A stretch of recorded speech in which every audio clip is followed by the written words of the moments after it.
The life of King Bharata. Bharata was a great devotee of Lord Vishnu. He was appointed as the ruler of the earth by his father Rishabhadeva. Bharata married Panchajani, the daughter of Vishwarupa, and had 5 noble sons. From Bharata's time, the Ajanaba Varsha of Jambudvipa came to be known as the Bharata Varsha. Bharata was a meritorious king who ruled exceptionally well. He ruled for a very long time and divided the kingdom among his sons. Bharata then left for the hermitage of sage Pulaha on the banks of the Gandaki river to perform austerities. One day Bharata was sitting on the bank of the river chanting the sacred syllable Om. Meanwhile, a female deer approached the river to drink water. At that time, a lion's loud roar was heard from a nearby spot. Hearing this sound, the deer jumped into the water in fright. Immediately, the deer gave birth to a baby deer which fell into the stream. Unfortunately, the mother deer dropped down in some ditch and perished. Bharata was overcome with compassion for the little baby deer. He brought the deer to his hermitage and lovingly took care of it. He became so attached to the baby deer that he started neglecting his daily duties. His focus on devotion to the Lord got diverted, and he constantly thought only of the baby deer.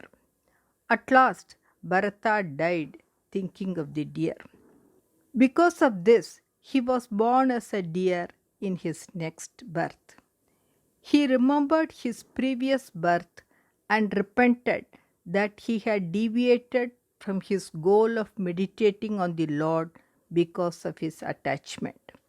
Bharata, born as a deer in the mountain of Kalanjara, returned to the hermitage of sages Pulastya and Pulaha.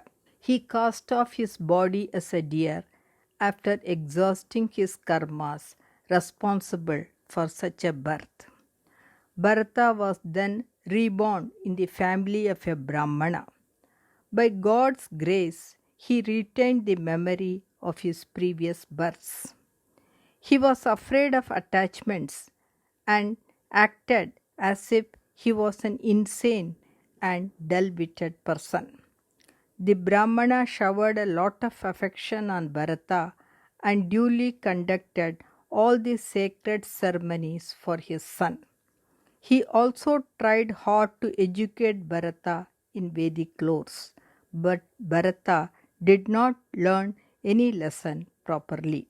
When the Brahmana passed away and his wife also followed suit, the brothers did not care to educate him or look after his comforts. Bharata would do any work desired by others and eat any food, good or bad, given to him. The brothers engaged Bharata to look after their fields. One day, a chief of the robbers decided to sacrifice a human being to goddess Bhadrakali in order to obtain a son. The servants of the chief caught hold of Bharata and were about to kill him with a sword and sacrifice him in front of the idol of the goddess. All of a sudden, Bhadrakali emerged from her image and, assuming the most dreadful form, cut off the heads of the robbers with the same sword. Bharata thus escaped unhurt. There was a king called Rahugana who ruled over the kingdoms of Sindhu and Sauvira. Once the king was going in a palanquin to the hermitage of Kapila Muni. The palanquin bearers wanted one extra person to carry the weight of the palanquin.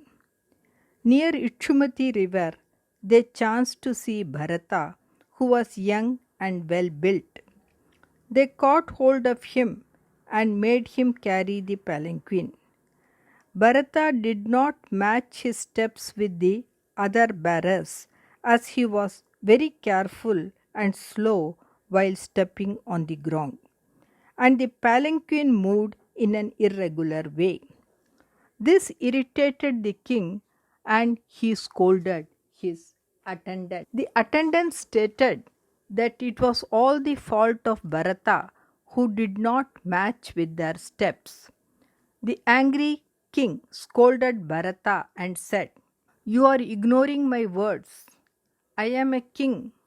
I will punish and correct you so that you become sensible." Bharata replied, "O king, I am established in my own self. You can correct me if you like, but it will be a waste of time." The relation of a servant and a master is not fixed. The tide of time can make a master a servant and a servant a master.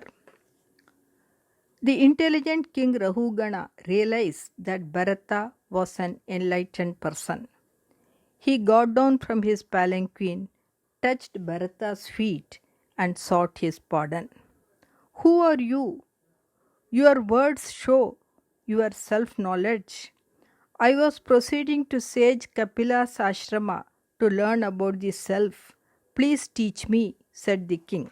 Bharata said, "So long as the mind is dominated by sattva, rajas, and tamas, virtue and sin will accrue to a person.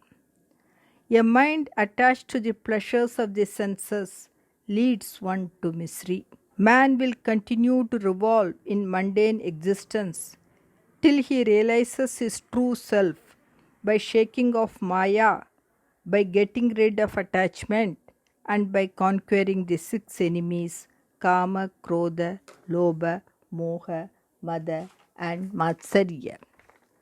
In Bhagavatam, Shukadeva praises Bharata in glowing terms and says that Bharata sacrificed his family and royal comforts and worshipped Lord Vishnu with great devotion. Shukadeva says, "Arshabhasyeha rajarsher manasapi mahatmanaha nanu vartmarhati nripo machikeva garutmataha." Bhagavatam 5th Skanda 14th Adhyaya 42nd verse, which means no other king can even mentally follow the path of the great royal sage Bharata, the son of Rishabha, just as a fly cannot think of emulating Garuda, the vehicle of Lord Vishnu.